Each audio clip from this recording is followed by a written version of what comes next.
Assalamualaikum warahmatullahi wabarakatuh. Nama saya Renaldo Deva Sanggara. Saya dari Prodi S1 Keperawatan dengan nomor induk mahasiswa 2000862. Saya di sini akan menjelaskan mengenai Pancasila sebagai sistem filsafat. Supaya tidak banyak membuang waktu, saya mulai saja. Pancasila sebagai sistem filsafat. Yang pertama ada pendahuluan terlebih dahulu.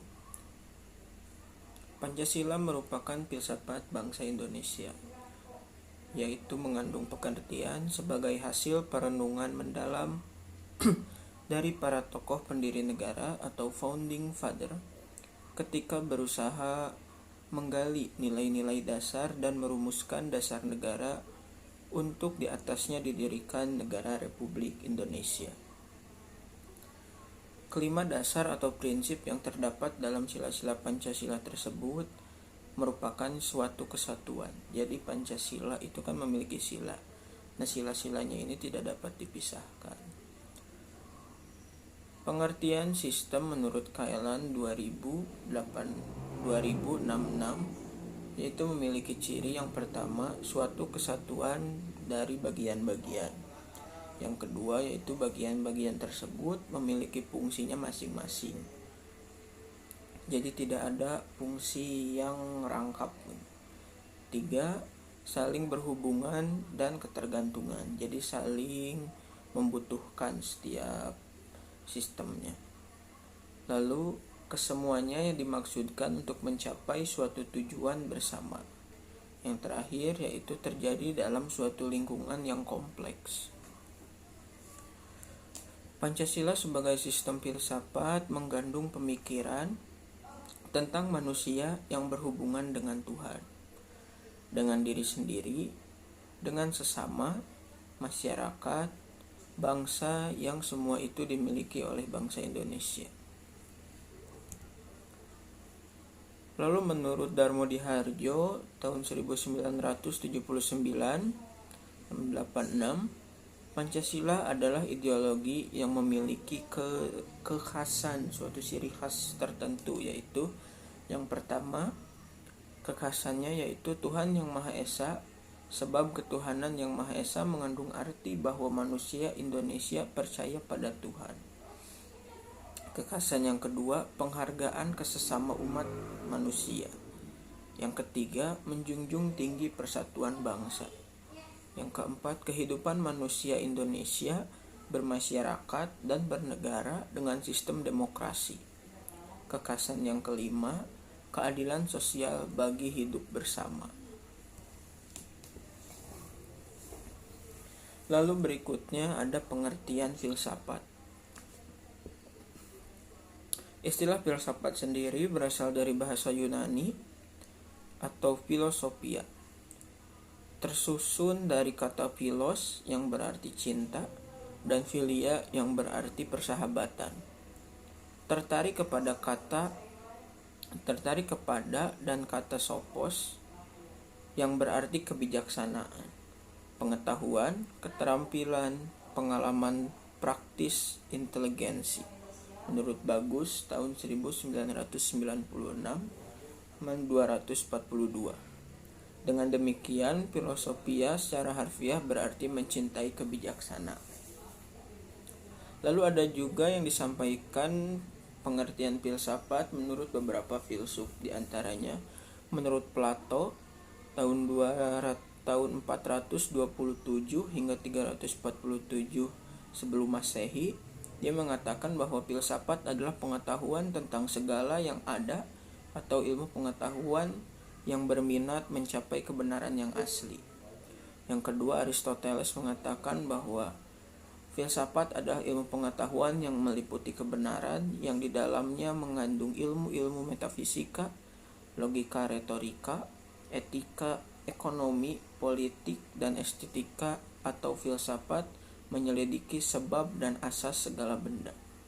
Menurut Marcus Tullius Cicero, filsafat adalah pengetahuan tentang sesuatu yang maha agung dan usaha-usaha untuk mencapainya.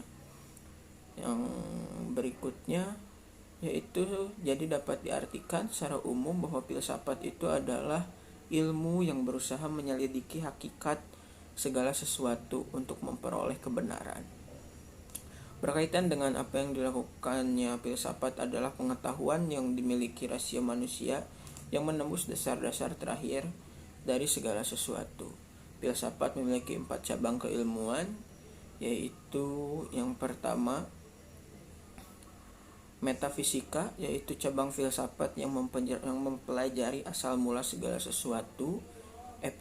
Epistemologi, yaitu filsafat yang mempelajari seluk-beluk pengetahuan. Aksiologi, cabang filsafat menelusuri hakikat nilai. Yang terakhir adalah logika yang memuat aturan-aturan. Yang berikutnya adalah filsafat Pancasila. Filsafat Pancasila dapat didefinisikan sebagai refleksi kritis dan rasional tentang Pancasila sebagai dasar negara dan kenyataan budaya bangsa. Pancasila dikatakan sebagai filsafat karena Pancasila merupakan hasil perenungan jiwa yang mendalam yang dilakukan oleh the founding father dari Indonesia yang dituangkan dalam suatu sistem.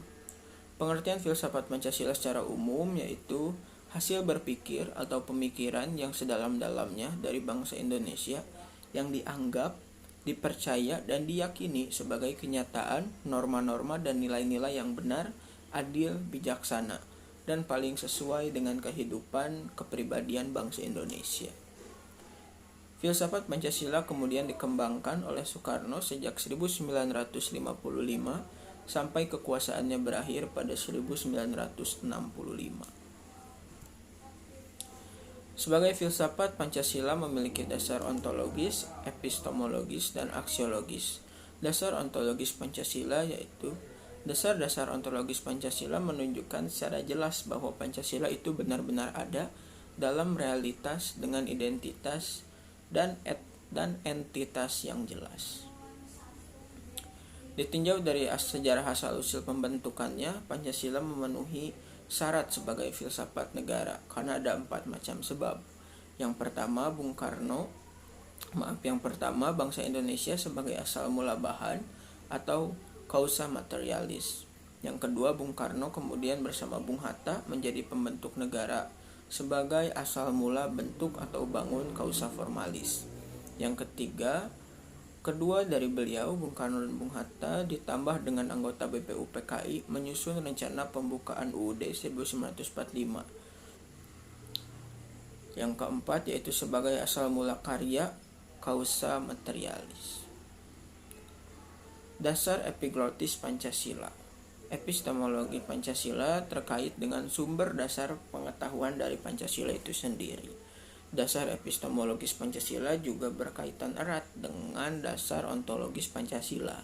Kenapa? Karena pengetahuan Pancasila berpijak pada hakikat manusia yang menjadi pendukung pokok Pancasila. Dasar aksiologis Pancasila. Aksiologis terkait erat dengan penelaahan atas nilai. Dari aspek aksiologis, Pancasila tidak bisa dilepaskan dari manusia Indonesia sebagai latar belakang. Kekhasan nilai yang melekat dalam Pancasila sebagai nilai intrinsik terletak pada diakuinya nilai-nilai ketuhanan, kemanusiaan, persatuan, kerakyatan, dan keadilan sosial sebagai suatu kesatuan. Nilai-nilai yang terkandung dalam Pancasila mempunyai tingkatan dan bobot yang berbeda. Hakikat sila-sila Pancasila.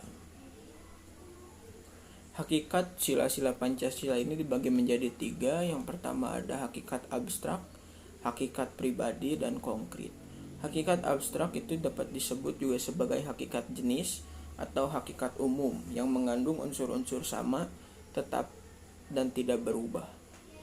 Hakikat abstrak nilai-nilai sila Pancasila menunjuk pada kata ketuhanan, kemanusiaan, persatuan, kerakyatan, dan keadilan.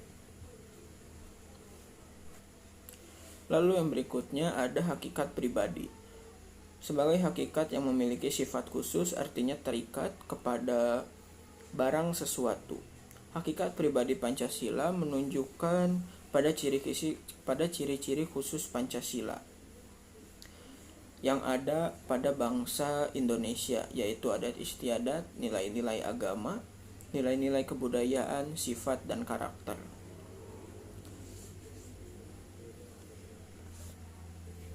Lalu yang terakhir ada hakikat konkret. Hakikat konkret yang bersifat nyata sebagaimana dalam kenyataannya. Hakikat konkret Pancasila terletak pada fungsi Pancasila sebagai dasar filsafat negara. Lalu sila-sila Pancasila memiliki suatu kesatuan. Yang pertama, kesatuan sila-sila Pancasila dalam struktur yang bersifat hierarkis dan berbentuk piramida. Susunan secara hierarkis mengandung pengertian bahwa sila-sila Pancasila memiliki tingkatan berjenjang, yaitu sila yang ada di atas menjadi landasan yang ada di bawahnya. Dalam susunan hierarkis dan piramida, sila ketuhanan yang Maha Esa menjadi basis kemanusiaan, persatuan Indonesia, kerakyatan, dan keadilan sosial. Yang kedua, ada hubungan kesatuan sila-sila Pancasila yang saling mengisi dan mengkualifikasi. Sila yang pertama, ketuhanan yang Maha Esa, adalah ketuhanan yang berkemanusiaan, yang adil dan beradab. Jadi, sila ketuhanan ini akan mengisi dan mengkualifikasi sila-sila yang lain. Begitu juga selanjutnya, sila kemanusiaan yang adil dan beradab akan mengisi dan mengkualifikasi sila-sila yang lainnya. Begitu seterusnya. Mungkin cukup sekian apa yang bisa saya sampaikan. Mohon maaf apabila ada kesalahan dalam penyampaian, dalam pengucapan ataupun materi. Saya Renaldo Dava Sanggara. Billahi taufiq wal hidayah. Wassalamualaikum warahmatullahi wabarakatuh.